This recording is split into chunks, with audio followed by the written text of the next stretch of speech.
Salam Guru Penggerak.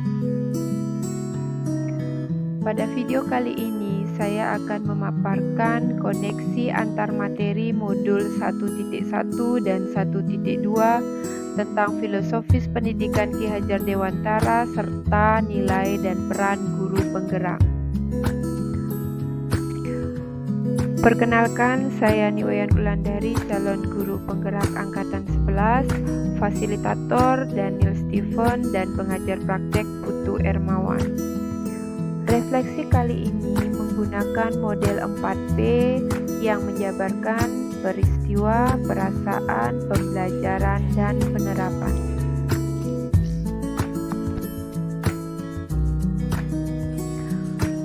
Peristiwa, momen yang paling penting atau menantang atau mencerahkan bagi saya dalam proses pembelajaran modul 1.1 adalah ketika saya memahami maksud dari filosofi Ki Hajar Dewantara bahwa murid terlahir dengan kodratnya masing-masing, sehingga guru hanya bisa menuntun tumbuhnya kekuatan kodrat pada anak.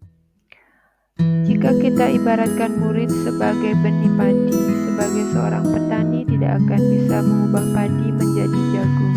Mereka hanya bisa diberi perlakuan agar bisa tumbuh dan berkembang dengan optimal. Begitu pula dengan guru. Guru tidak dapat merubah kodrat melainkan dapat menuntun tumbuhnya laku murid. Momen yang paling penting atau menantang atau mencerahkan bagi saya dalam proses pembelajaran modul 1.2 adalah saat saya mengetahui bahwa seorang guru penggerak tidak hanya bertugas untuk mendidik murid saja, namun diharapkan dapat menerapkan kelima peran guru penggerak, yaitu menjadi pemimpin pembelajaran, menjadi coach bagi guru, mendorong kolaborasi, menggerakkan komunitas praktis, dan mewujudkan kepemimpinan murid.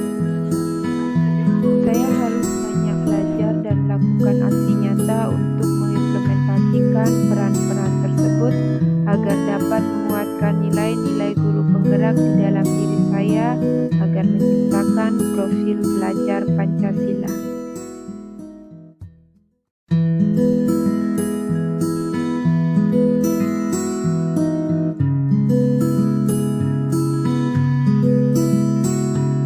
Keterkaitan modul 1.1 dan modul 1.2 yaitu untuk mewujudkan tujuan pendidikan sebagai tempat persemaian benih-benih kebudayaan dalam masyarakat, kita perlu memahami tentang prinsip dasar pendidikan, yaitu menuntun, berdasarkan pemikiran Ki Hajar Dewantara agar dapat mengimplementasikan peran guru penggerak secara optimal.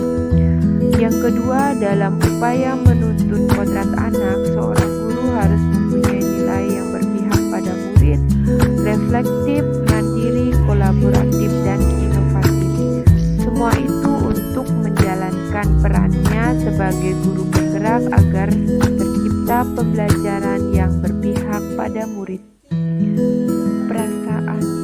Saat momen itu terjadi, saya merasa seperti langit terbuka setelah hari hujan.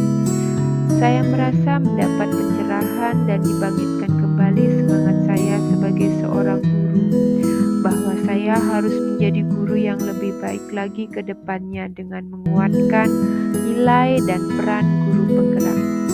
Saya juga merasa bersyukur dapat mengikuti pendidikan guru penggerak ini karena dapat menambah wawasan dan persaudaraan. Saya juga mendapat pencerahan tentang bagaimana menuntun murid tanpa merasa takut gagal dalam mendidik, sebab murid memiliki kodratnya masing-masing. Saya tidak lagi menganggap keberhasilan dalam mendidik diukur dari ketuntasan belajar siswa pada aspek kognitif, melainkan melihat semua aspek. Sebelum momen itu terjadi, saya berpikir bahwa seorang guru dikatakan gagal mendidik ketika ada muridnya yang mendapat nilai rendah pada mata pelajaran yang ia ambil. Selain itu, saya menganggap setiap murid adalah sama, sehingga saya memberi perlakuan yang sama pada semua murid tanpa memikirkan kebutuhan belajarnya maupun minat dan bakatnya. Murid adalah objek pembelajaran. Guru hanya bertugas mentransfer materi pelajaran saja, tanpa memperdulikan penanaman nilai karakter pada diri siswa. Walaupun sebenarnya sejak awal saya sudah mengetahui pembelajaran yang berpusat pada murid, namun pada praktiknya di lapangan pembelajaran tersebut masih belum maksimal dan masih perlu ditingkatkan lagi. Sekarang saya berpikir bahwa mendidik itu adalah menuntun, tidak hanya mentransfer ilmu semata, melainkan menuntun murid agar memiliki budi pekerti yang luhur.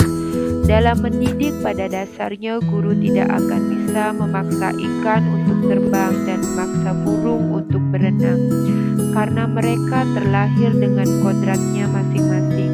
Tidak ada murid yang bodoh, semua memiliki kekurangan dan kelebihan karena mereka unik. Di selain itu, murid adalah subjek pembelajaran dan guru hanya sebagai fasilitator. Murid memiliki karakteristik yang beragam dan kebutuhan belajar yang berbeda-beda. Maka guru dapat menciptakan pembelajaran yang berpusat pada murid dengan menerapkan nilai-nilai dan perannya sebagai guru penggerak, serta memberikan pembelajaran yang sesuai dengan kebutuhan murid dengan memperhatikan kodrat alam dan kodrat zamannya.